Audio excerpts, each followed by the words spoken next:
Hey everyone. On this episode, I had the absolute pleasure of speaking with Josh Cassidy.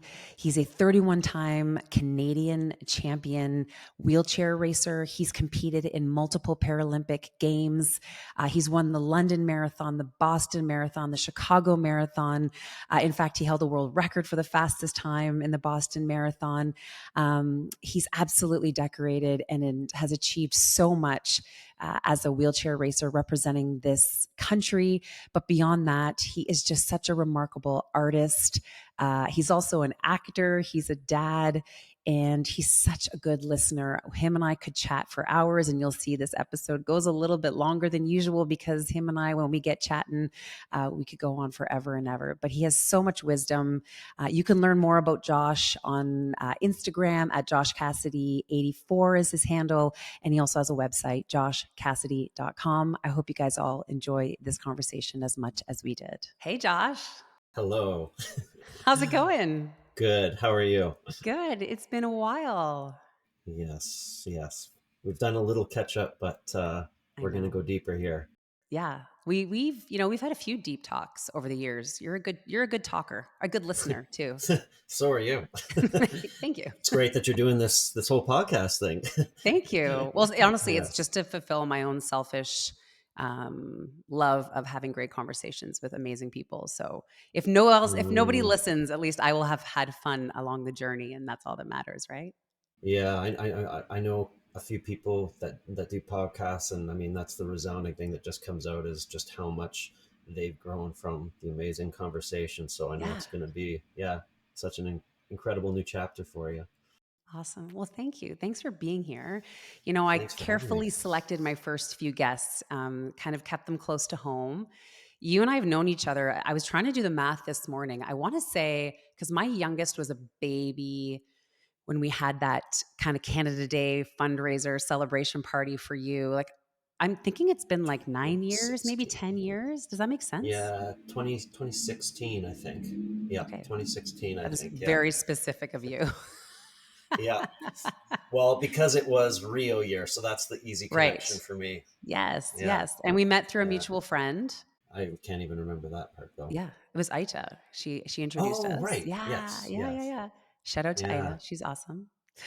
Yeah. Yeah, because Yes. you used to live, we used to live in the same city, and I'd actually see you training along the roadways, right? I mean, there's not too many wheelchair racers out and about racing on the roads at all hours of the morning and night. So I used to see you sometime, and then I got to meet you, and then we became good friends. And here we are, 8 years later, and you're still, I mean, arguably, you're still training. Like you're preparing possibly to go to Paris again this summer.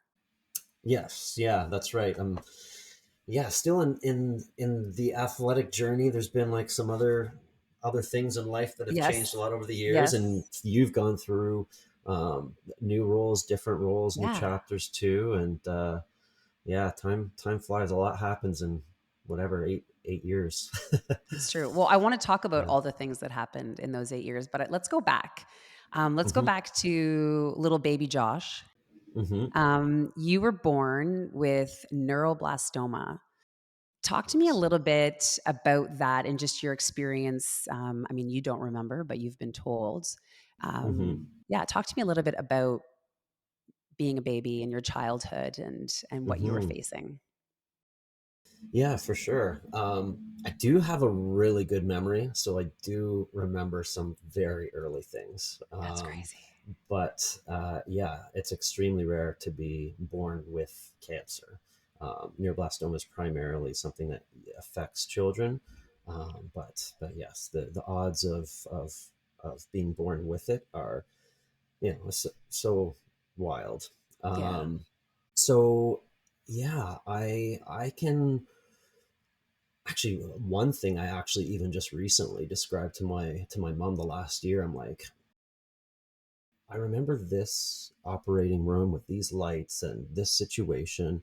And I'm like, how old was I like 3, 4? And she's like, as I'm describing her this room and this situation and what was happening, she was like, no, you would have been 2 at that Oh my age. goodness. And Interesting. I have a memory of meeting my baby my next brother, my baby brother, but Yes. We'll get to number that two because of you have 10. Yes. 9 siblings, so that's a whole other conversation. Yeah. Yes, yes. So I have a memory of meeting, yeah, number two of 10. So I would have been a year and a half at that age. So, Amazing. I remember a lot, but obviously a lot of that is gone. But definitely I remember almost so much, almost there's so many memories I have from four and up, pretty much. And There's a lot of time the first 6 years that I spent in the hospital and Mhm. various operations and whatnot. So uh, yeah, I mean that's was a huge journey and thing on its own. It's one thing being a kid and going through it, but then I mean now as a parent, it's like even before I was a parent visiting hospitals, Mhm. as a young adult and as an adult. I mean, I just can't imagine going through that as a parent with your child. And But for myself and my experience, like it taught me at a very early age, just I had a physical obstacle, I had a physical challenge, Yeah. and I had to learn how to adapt really early. And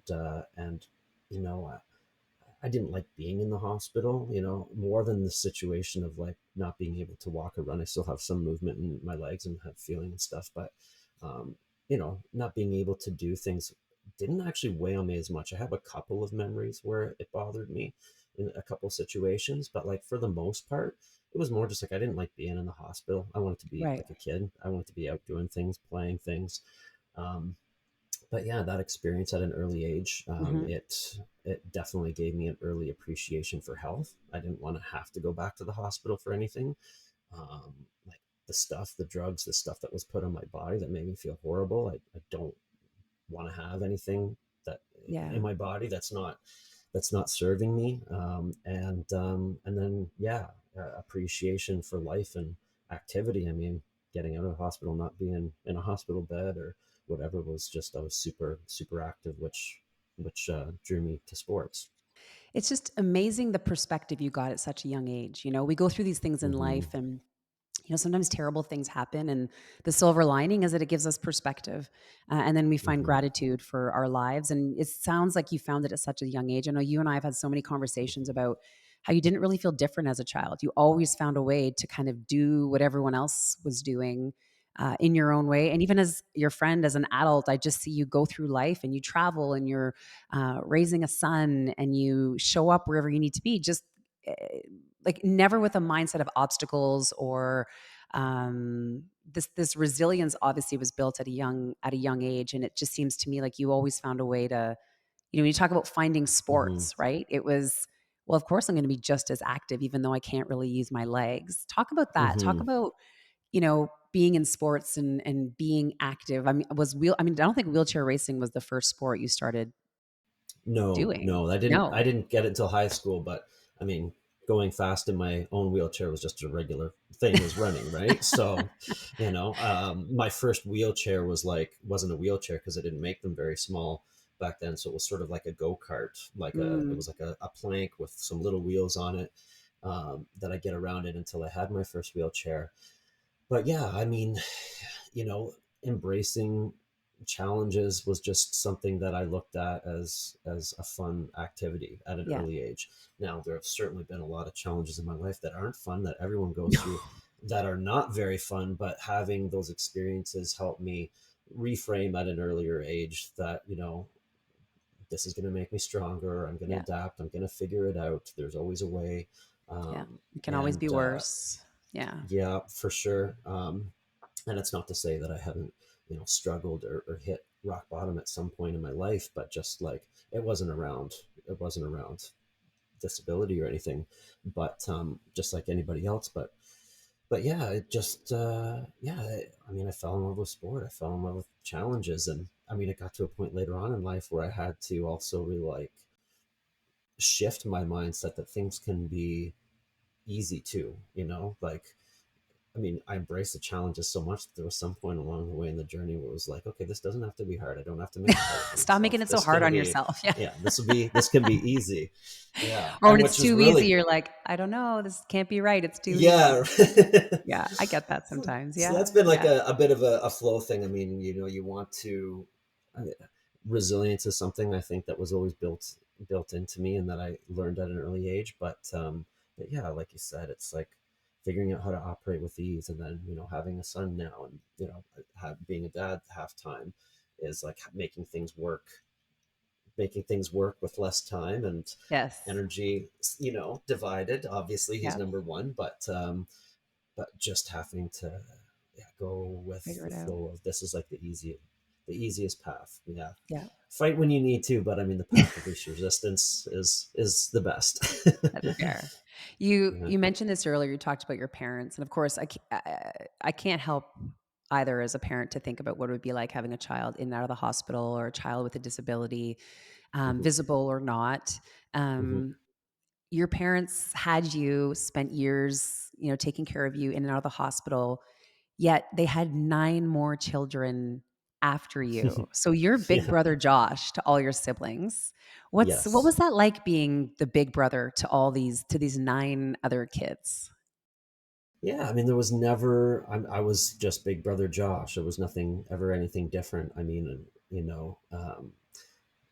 before I had a wheelchair and I couldn't walk when my younger brothers were old enough to walk. I think I might have told you that long time ago, or you might have heard that it was like my brothers crawled, even though they could walk because I was their older Aw, brother crawling, yes. right? So it was like, I'm the You're like, big "We're just brother, gonna do it imitate the the way he big does brother. it."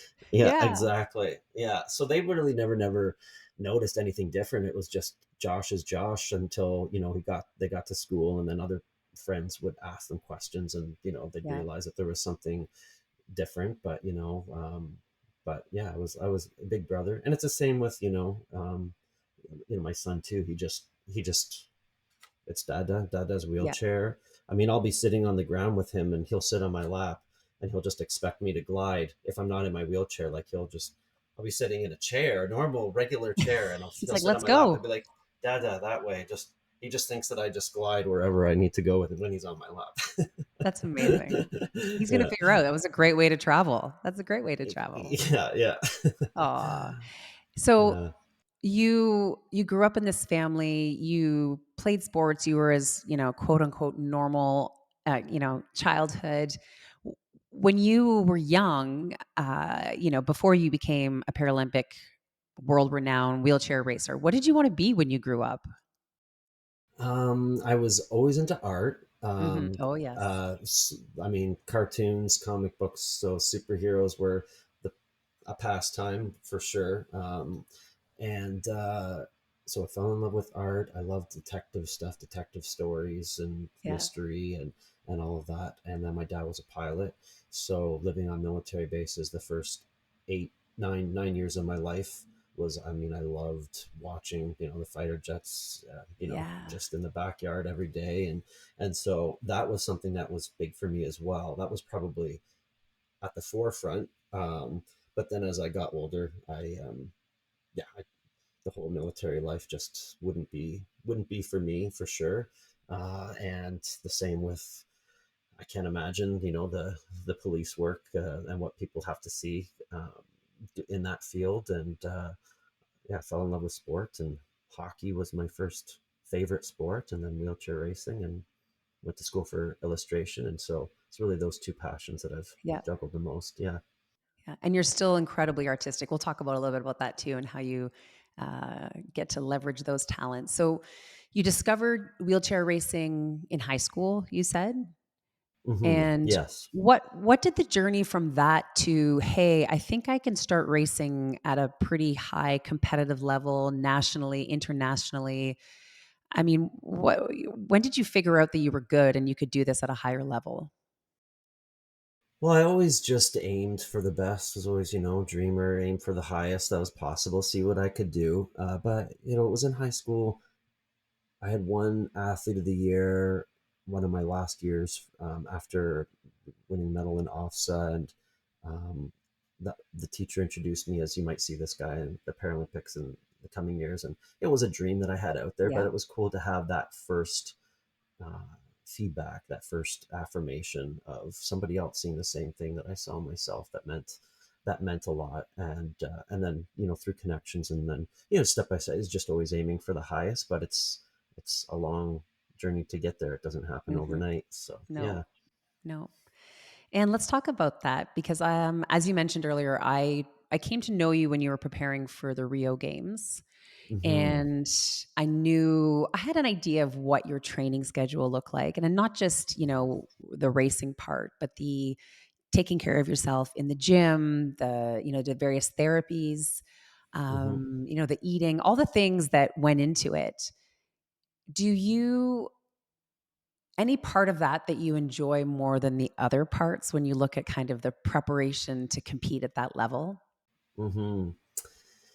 Yeah, I really loved and embraced the whole picture. Mm. It's a gift and a curse to be an overthinker. I mean, I would think of everything until I shouldn't be thinking about anything anymore, and so that's part of the journey, the mental side of it as well, which I love. I love the mental component, the mindset component, knowing that how big of a role that plays in performance.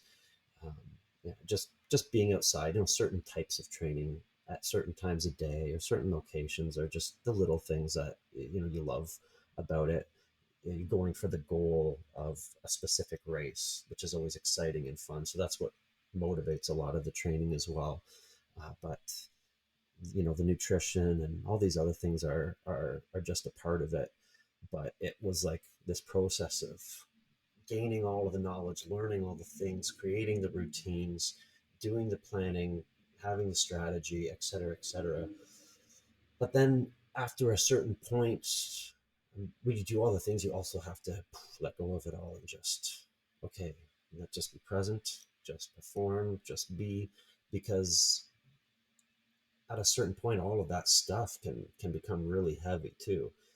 If it's becoming a stressor, that's taking away your energy. That's creating cortisol that does not Mhm. help, Yep. or is not conducive to training. So it's all of the components. It's the whole package that it's fun to figure out. Okay, what else can I do? What else can I do to be better? Yeah. I mean, as I'm listening to you and as I think about it, I mean, it's an individual sport, right? It's not a team sport per se. Although I know you have a lot of friends all over the world that you guys compete together but maybe Hmm. comparing you to a little bit like a solopreneur or an entrepreneur who is doing all the things. How do you find that balance between doing the things yourself, asking for help, leaning on other people? Do you kind of like being your own lone wolf, doing your own thing? I feel like I know the answer to this question. And how do you lean on other people and get help? Because I feel like a lot of your journey, although I know you collaborate with people on different stuff, I feel like you're pretty solo in everything that you're doing. Talk about that a little bit. I am. I would not have gotten where I've gotten and achieved what I've achieved with so many people. Yeah. So we'll start with that. I'll start with, the mentors, the coaches, the community back home that help fundraise, Hmm. the nutritionists, the therapists, and all different kinds of modalities. The team, the fellow athletes that I would train with. Like, there's so many people that have helped me on this journey.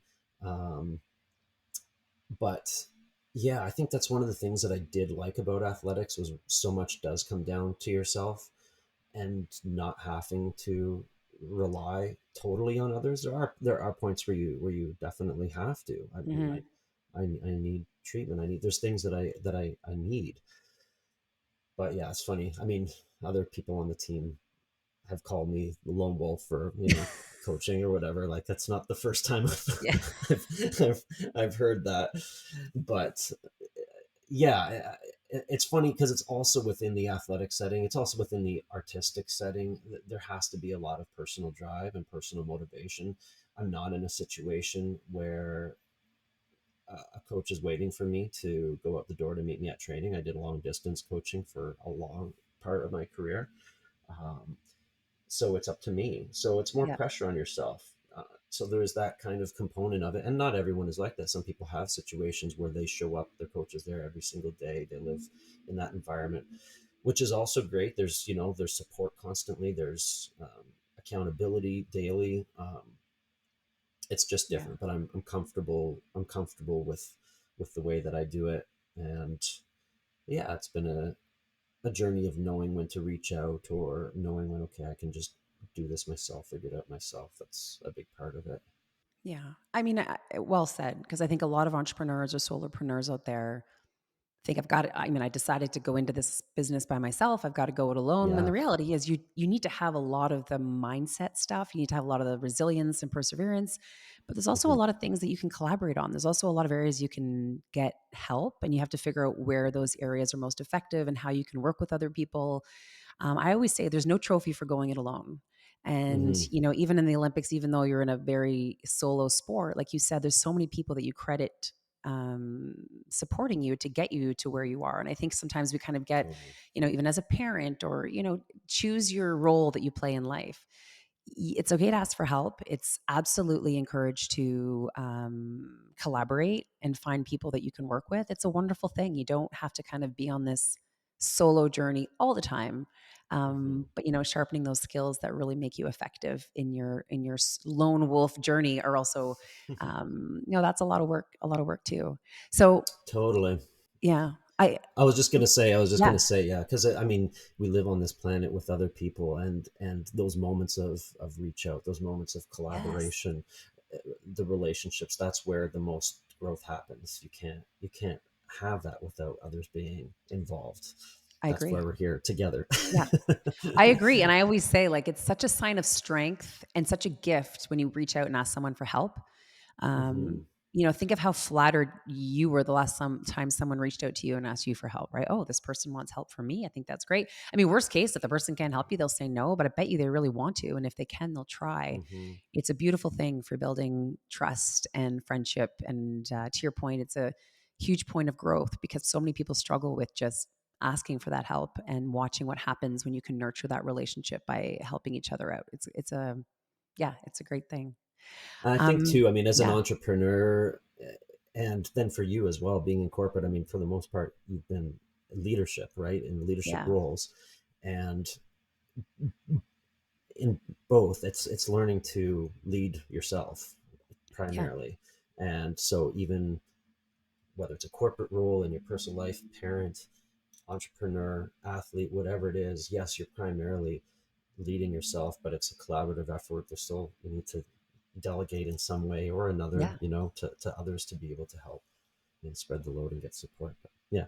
yeah. I mean, you're only as good as the team around you, right? As a mom, if my whole Hmm. family is failing, am I even doing a good job, right? If I'm, Hmm.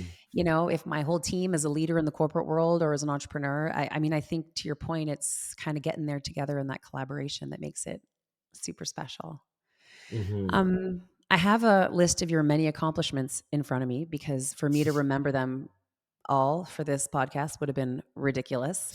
But you are a 31-time Canadian champion. You have participated in multiple Paralympic, Pan Am Games, Boston marathons, London marathons, LA marathons, Toronto, Chicago. You finished first in the Boston Marathon in 2012, setting a world record. Let's talk about Hmm. that. Sure. How like first of all, that I mean, It's to a do the big one. Boston Marathon, to finish it, and to set a world record. Can you give me the specifics on that world record so we get it right? Yeah, sure. Yeah, it was a big one for me because I had gone through so much that winter in my life, in every area of my life. So it was a really big one for me that I had to overcome a lot personally and push through. And that's, the resilience factor, and the mindset, the mind frame, finding the silver lining, moving forward, staying present, staying positive, just continuing to do the work and putting in Yeah, effort and being patient, like all of these ingredients. And so when Boston came up, um, with all of the biggest wins in my career, there was a belief and there was a visualization of the highest possibility. But there was also a detachment from expectation. Like, I remember being on the start line and thinking, I had only done that race, the Boston Marathon, maybe, I can't remember if it was once, or I think it was actually twice before, but it had been years. And I just knew one day in the right conditions, it was on my mind, like I could win this someday. But there was the previous winner, the world record holder, the Paralympic champion, the world champion, the previous year winner, like all in the field. And They were all within the there. first, they were all there, the biggest names that could be. And there's maybe minus one or two, but the biggest names were all pretty much there. And within the first 10 kilometers, after first 10 kilometers, it was me and the record holder. And then it was just me on my own. And I was, again, talk about sort of the solo journey in an event where the finishes can be sprint finishes and so tight. The biggest the biggest wins in my career that I had weren't that. They were, I had broken away and I was off on my own. And it was, yeah, partly just not looking behind me, not Yeah. paying attention to what's around. There is that pressure, but staying in my own rhythm. In Boston, there's this Heartbreak Hill, which is legendary. It's from about 25K in till about 35K in, near the end. It's just like hills after hill after hill. You think you're done, and then there's another one, and And then there's there's another another one. one. Oh gosh. And so I thought, okay, the best climber in the world is behind me, and he's probably going to catch me by the top. And I just gotta just, when that happens, it's fine. There's no other downhill spots. And then I got to the top and looked behind and I couldn't see anyone.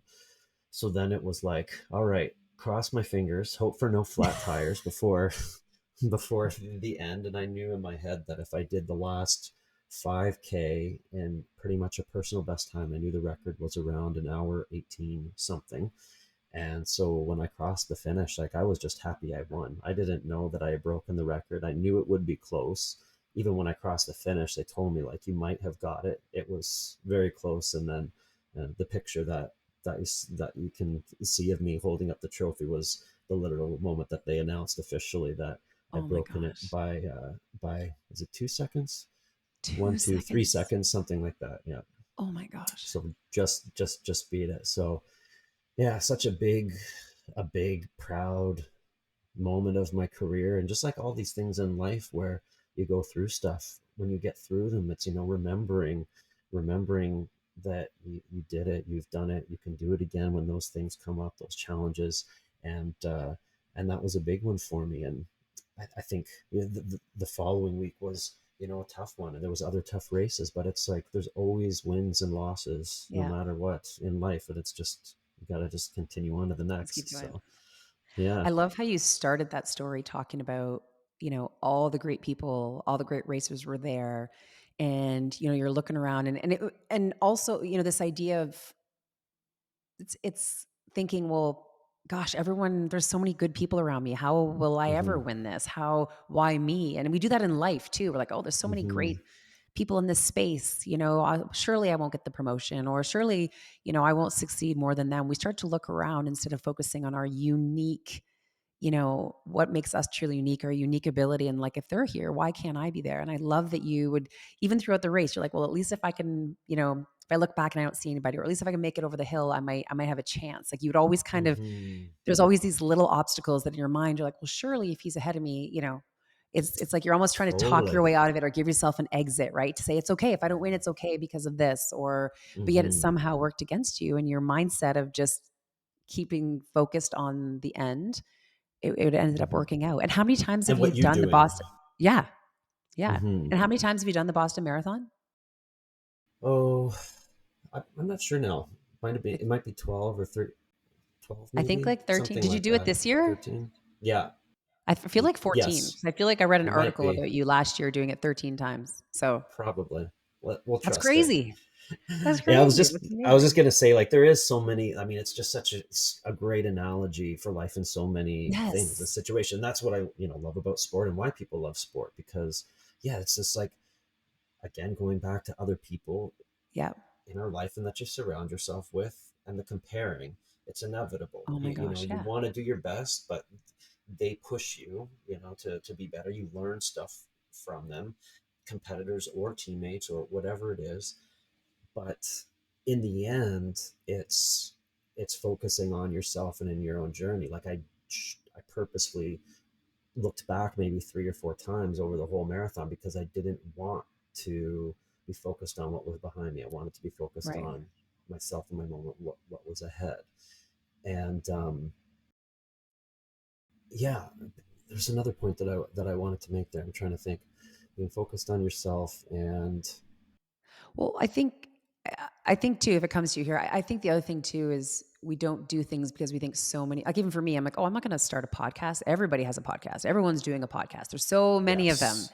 right? Or everybody's, I mean, I do executive coaching. I do that. Well, everyone, and you start to think, well, why, how could I succeed in such a crowded space? Or Mm-hmm. the comparison of thinking, well, how am I different than them? Or surely they're better than me, or they're more qualified, or they're more X, or I'm less X, whatever, pick your trait here. And we get really caught up in Mm-hmm. that comparison space as opposed to just, to your point, putting your blinders on, not looking behind us and focusing on what's ahead.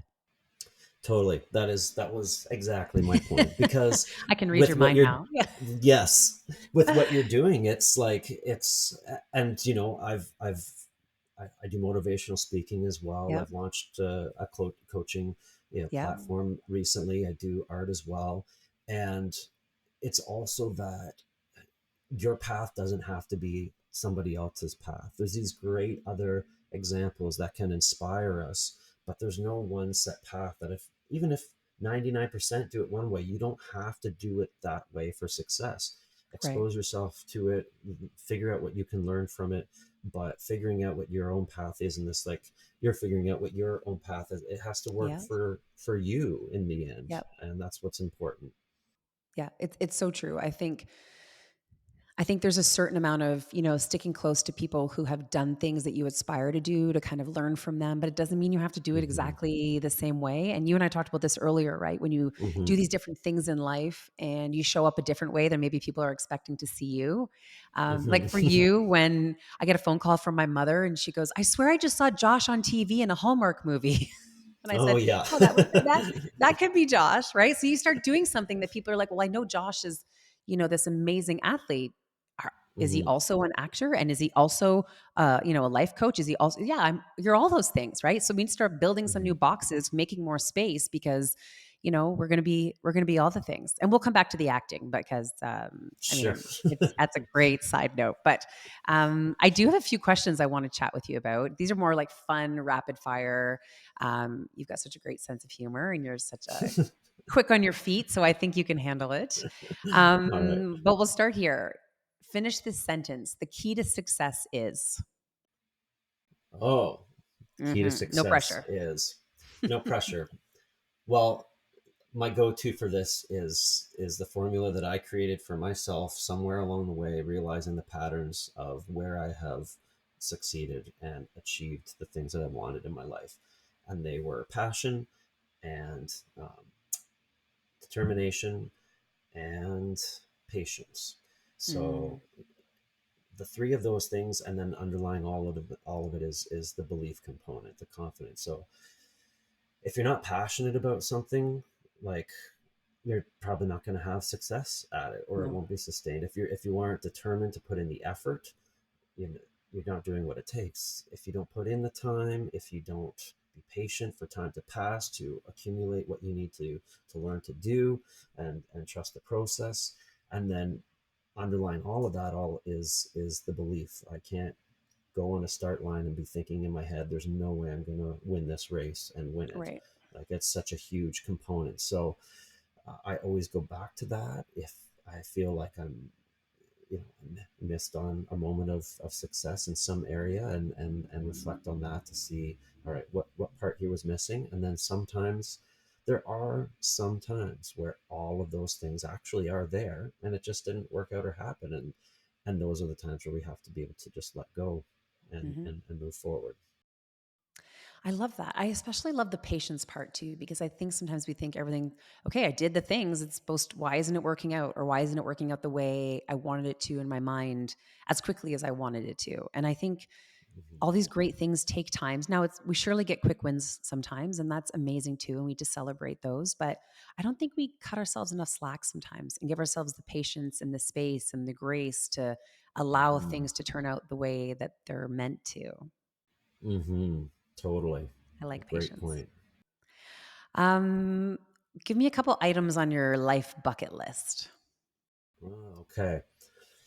Well, first one that comes to mind is a graphic novel that I had started many, many years ago, like probably 12, 14 years ago, and was writing it and went on the back burner, and then um, came close to kind of releasing it and a deal, and it didn't go through. And then um, it's like it's like the number one thing on my list It's amazing. to to do. But yeah, I'm excited for the next chapter, the art chapter career that's been kind of sitting and waiting.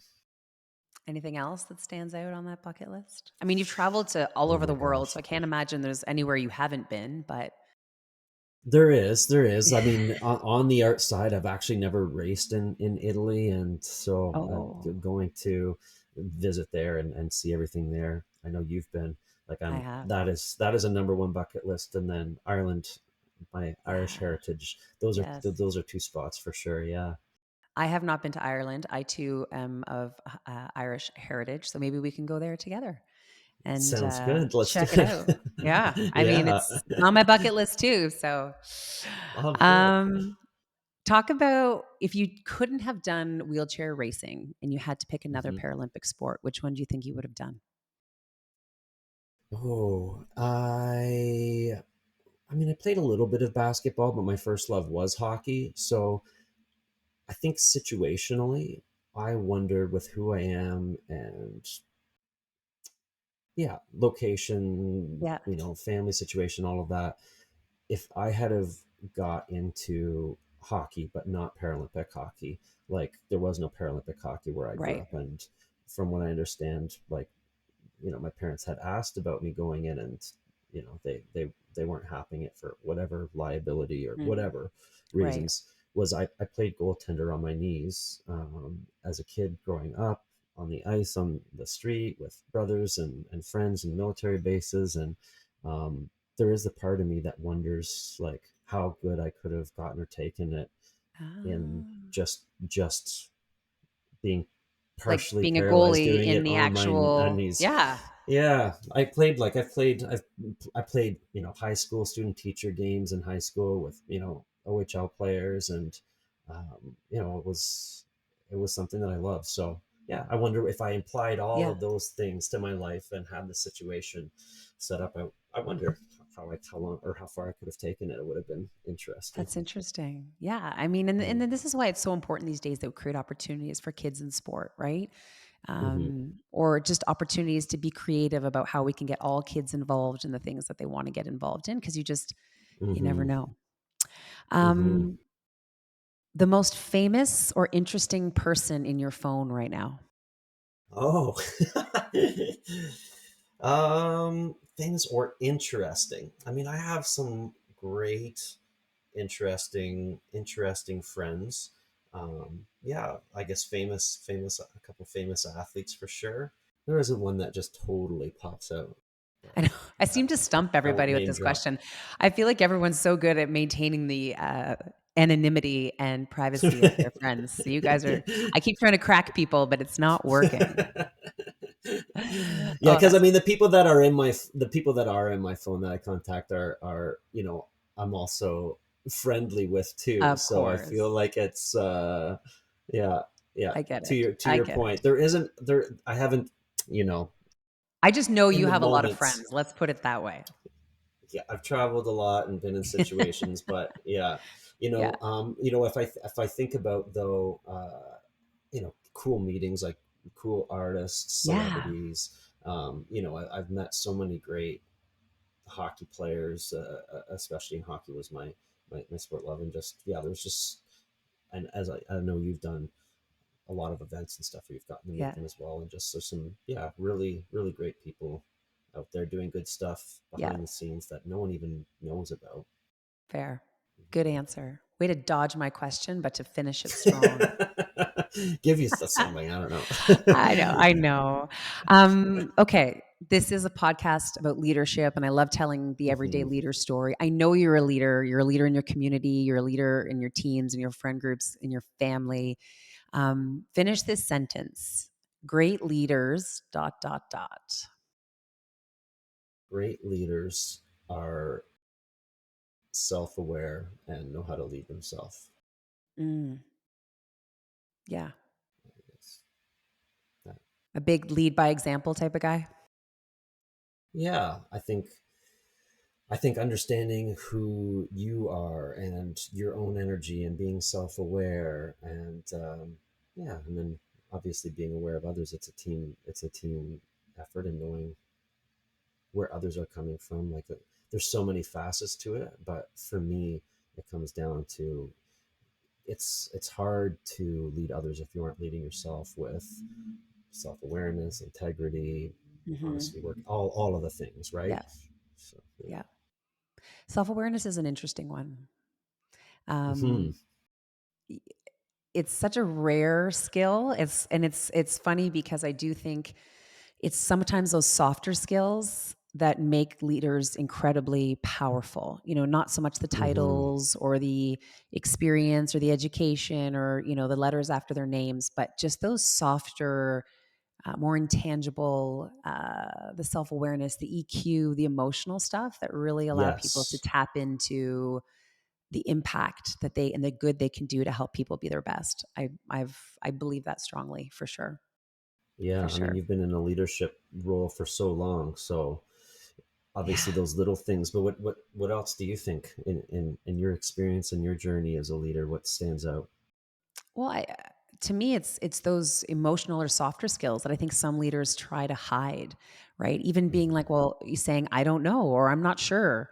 When someone Hmm. asks you something or asks what you would do, but you get back to them with an answer or you work through it with them.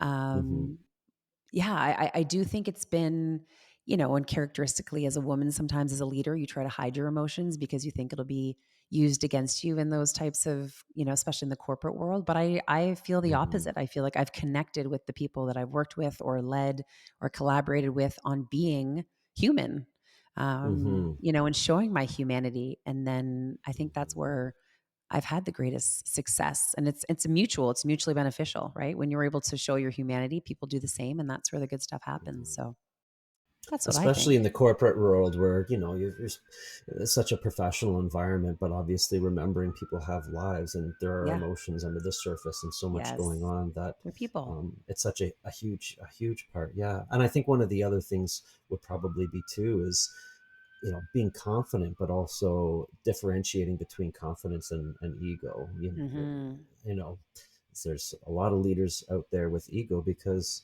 um, confidence can get dangerous when Yeah.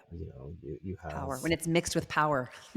exactly, Yeah. exactly, Yeah. and you Yeah. fall into that trap. So being able to Yeah. stay balanced has got to be huge too. For sure. No, I agree. Absolutely agree.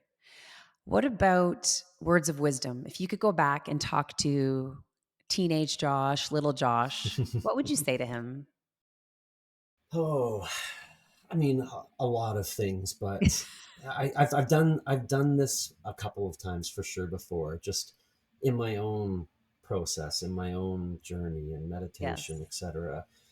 Because as we mentioned, we've all got stuff from childhood. I mean, our who we are is formed so much by the first five Yeah. years of our life, while we remember it or not, and that's what forms who we are. And that's where we sometimes gather up some baggage that we need to learn to let go of. And Mhm. so for me, it's just positivity. I mean, I'm blessed with so many people that have been so positive and supportive over the years, but just that you know you're doing great. Yeah. You're enough. Well, it's gonna Everything be you're doing is okay. enough. Yeah. Yes, exactly. Yes. Yeah, Yeah. Yeah. pretty simply that, I think. Yeah. So true. And you are a dad. You mentioned this a couple Hmm. times. What anything that surprised you? I mean, you've been around kids your whole life. You're the oldest of Hmm. 10. You've got siblings. No shortage of being around kids. But anything that surprised Hmm. you about being a dad?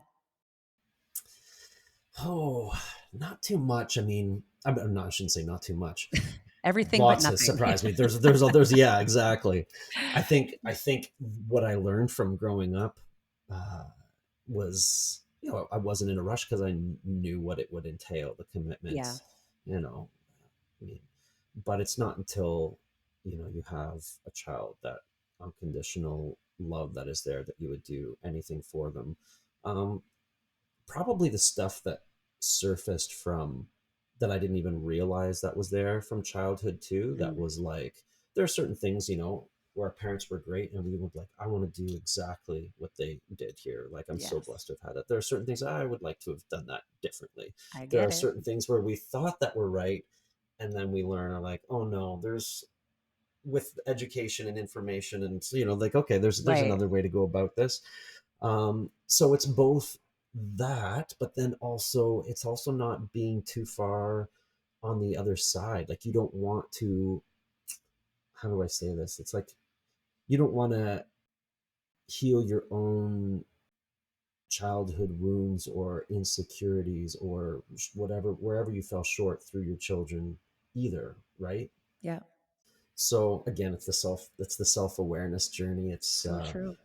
It's all of that. But I mean, yeah, he's my world. He's yeah, he's the most important thing. It's so special. And as your kids, you do anything for them. So Absolutely. it's like, it's the, as it's like the challenge and the energy that it requires, but also the surprising energy that they give. So Yes. I think the biggest takeaway, this has led me to my answer. The biggest takeaway Okay. would probably be, we kind of took a ways to get there. But I think it's then thinking, oh my gosh, like, how can I continue doing this racing, or how can I continue working? How can I continue doing all of these things, knowing what's required at a super high level, Hmm. and have a child? And with mindset and approach and shift and all of that, like, I figured out a way to still do stuff at a very high level. I had a personal best this winter, which was a surprise for me, in an event that I haven't had Amazing. in a while. And it's definitely with less training, but I'm just having to be smart with the time that I do have. And so much of it's, yeah, just where you put your energy and your Energy. focus. So yeah, Yeah. it's a beautiful journey, as you know. Yeah. No, it's true. I mean, people ask me sometimes, when's the right time to have a kid? Or, how do you do all these things with kids? And I always say, Yes. you somehow you find a way, right? You always make time. There's never the right time. You just have to create the time. You start to prioritize. And back to our earlier conversation, you get help, right? As a Hmm. parent, there's no trophy at the end of this life because you did it all by yourself, right? And in Right. fact, your kids will be better off if you surround them with more people who care about them. I really strongly believe that. So I do Hmm. think, to your point, it also fires you up a little bit when you got these little eyes watching you.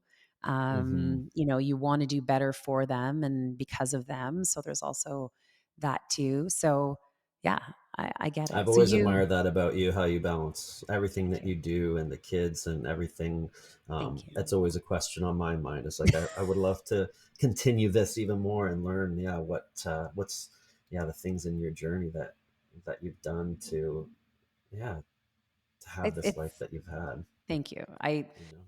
But I honestly, and I do have a lot of conversations, a lot with women specifically about this. Hmm. Balancing it all, if you will. I don't believe in balance. I've said this so many times. It's harmony. So you find a way to Oh. make it all work because balance Hmm. implies equal parts, and that's just impossible. But yeah, it's just finding the right village and finding the right rhythm that you eventually get into to find a way to make it work. And sometimes things have to give. Like you can't have everything. But I do think that you can have a lot of things Hmm. um, in certain ways for sure. Well, So you've obviously got a belief. I'm going to keep going on you for a second, yeah, you go. but you've Sure. obviously, you've got a belief, a positive belief of being able to do it all, handle it all. That there's a way to figure things out. But yeah, the I haven't heard the balance thing before, about not believing in balance but believing in harmony, and I like Yeah. that. So like, maybe say something else about that deeper. Like, so you don't believe in the equal parts of, because you don't think it's possible. Like, you finish it. You Yeah, tell me. yeah, no, Come on. you're right because I think if you put in 8 hours of work to find 8 hours of play or family, it's not going to work that way every day. Mm, So to always mm-hmm, try to find that balancing opposite of what you've done that day or that week to try to make sure it all balances out in the end, it's not going to balance. Some weeks are going to be very heavy weighted one way, and some weeks are going to be maybe weighted a different way. Some way you might find a little bit more equilibrium. Um, mm-hmm. but I think if you try to keep tabs to find that balance, then you're consumed and stressed about finding balance. I think if you just find a way to make Mm, it work, and there's obviously things like routines and managing your calendar and getting mhm. help and setting boundaries and saying no to things, and it's because it's important for me to do all these things. Not everybody wants to do all the things, and I respect people for that too. But if there are things you want to do, it's just a matter of rethinking about how you do them, right? And, Yeah. I have a great Yes. spouse who supports that. I mean, I'm sure I drag him along for the ride half the time, but he gets that it's important to me to do all these things. Um, Mhm. but I think sometimes the pressure comes in making sure we balance it out as opposed to just Mhm. making it work. Hmm. I I'm like that. oversimplifying, but No, no, it's I it like it. takes a I lot of like it. little I think things. Yeah. I use the word balance a lot, so that's why it's interesting for me Mhm. to reflect on it. But I think a word that I use even more, which would be similar to harmony, is alignment. Yeah. Chasing like alignment with yourself in every moment that Yeah. could be different. And so then when you are doing that, seeking harmony, seeking alignment, then when you step back and look at it all, or someone else is looking from the outside, it looks like balance, but you're really just seeking harmony or alignment, I think. Yeah. Yeah. It's Yeah. It's not all. I mean, it may in the end work out to be somewhat balanced if you go back and count all the Hmm. hours and the minutes and the hour energy spent on different things, but, if you've gotta put more into one thing today and then more into another thing tomorrow, that's just how she goes, Yeah, right, for and try sure. not to keep track or keep score, Right. Right. right? Right? Yeah. So You I mean, we talked a little bit off the top about how it's been a crazy 8 years over, since we met until now. You have competed in multiple games, obviously continue to race, you're training still at the highest level. Maybe it looks different than it did once upon a time.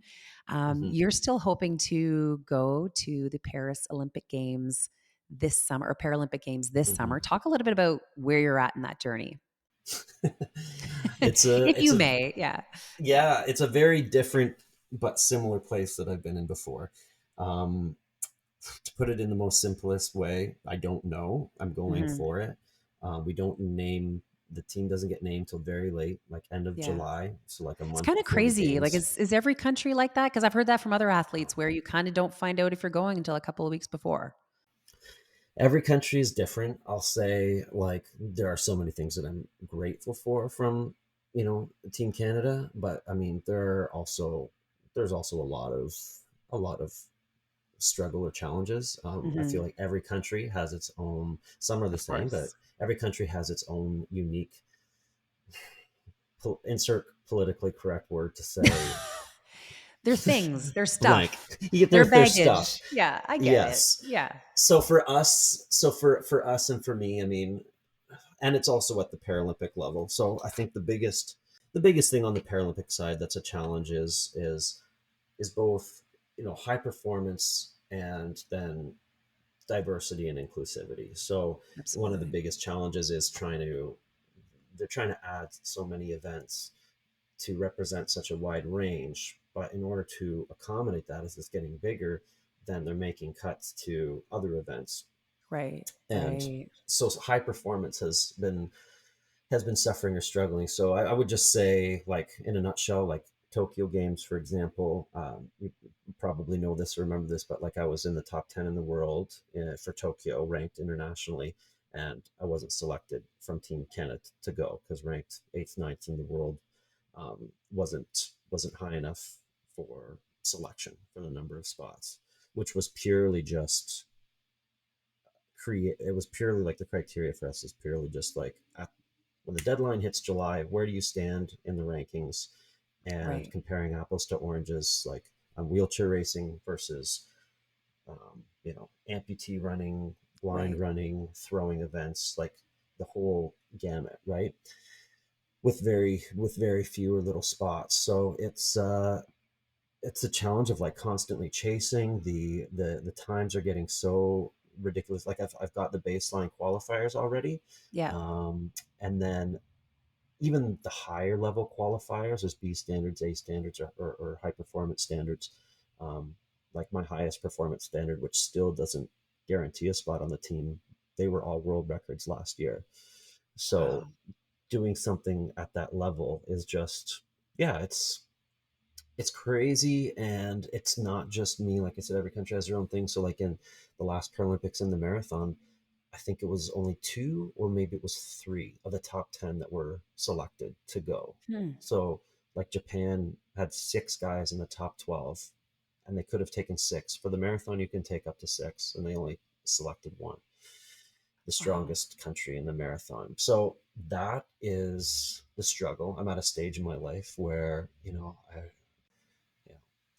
the rebel in me, the fighter for what's right, has just like, focus your energy on what you can do. I Yeah. can't change the system. I'll say what I need to say to hopefully create a change, because you don't want to see Yeah. the sport you've that was built on the people before me. Yeah. We're watching it crumble. The performances are getting higher and higher. Like, it is at the most unbelievable elite Yeah. level, It's amazing to but watch. it's Yeah. hard to maintain or sustain. Yeah. And I think, it's funny. And this is a whole other podcast because the listeners are going to figure out really quickly that I'm going to be interviewing a few Paralympic and Olympic athletes over the next little while, selfishly because I'm obsessed with the Olympics and Hmm. really, love having these conversations with high performance individuals who are so multifaceted in everything they're doing while they're still competing and after they've chosen to retire. And there's a common thread there and I'm sure it's the same in every country, but we can't speak for every country. Just this idea of, just the system in which we have to make decisions for our athletes here in Canada, just the way it all works. And I was shocked to hear that, how the funding works or the lack thereof. I was shocked to hear that some, athletes don't find out that they're going to the Olympics until a couple weeks before. And I'm sure there's reasons for this that I don't know. And, I'll have to further educate myself. But I do know that it's beyond impressive, the work that I don't want to speak for everybody, but I know you and I know how much work you put Hmm. in. I know how committed you are. I know you've been flying all over the world to get your races in, to get your qualifiers in, to train Hmm. and be a dad and, Hmm. express yourself artistically and do all the great stuff you do and act. Let's talk about that for a second. How did you get into Sure. acting? The first thing would have been like, as an athlete, commercials or Yeah, the roles, commercial. just That's right. Yeah, as yeah. myself Yeah, basically. And then, through that, just, certain agencies or whatever, then, if yeah, something has popped up, and they'd reach out. But yeah, most of them, there were still on an audition process. And yeah. some of those were as athlete roles that wasn't even as a Paralympian or anything like that. And then, yeah, things have just popped up, and audition process, and got a part, and a That's little amazing. sidebar adventure experience. Yeah. Well, do you think you'll do more of it? Like, with your artistic side, it's just another form of expression artistically to act and to do your Yeah. drawing and your writing. Yeah, Yeah. I would love to. I'm not very actively seeking it out, and the things that I've gotten, I wasn't Yeah. really actively seeking out. It just sort of fell on me, the opportunity to try for it. Yeah. But yeah, I mean, I would love. I mean, it's a new challenge too, right? Like, it's Yeah. it's a different stage. I mean, I'm totally comfortable going into a stadium with 90,000 people watching, It's but crazy. being on set with, One 25, camera. 30 people, one camera on you, remember your lines, be present, No act, pressure. which is like a totally, a different thing for me, was a fun challenge. So there was stuff that I learned in that, that, like anything we learn, and Yeah. oh, I want to do something more, something deeper. And It's amazing. yeah. And Hmm. how often do we try new things that we never done before as we get older, right? Like how often do we truly Hmm. challenge ourselves and try new things? So good for you. Well, my friend Thanks. Josh, thank you for taking the time out to talk to me today. It's always a pleasure. Thank you. I wish you all the best as you go down this journey, this unknown journey potentially towards the Paris Paralympics this summer. But no matter what you do, I will be following you and cheering you on. So thank you for being Thank here you. and chatting with me today. Thank you for having me, and all the same back to you and your new Thank you. chapter and this podcast. Yeah, Thank I'm you. looking forward to listening to all of the future episodes to come. Thank you. We'll talk soon. Thanks for All being right. here. See you, Josh.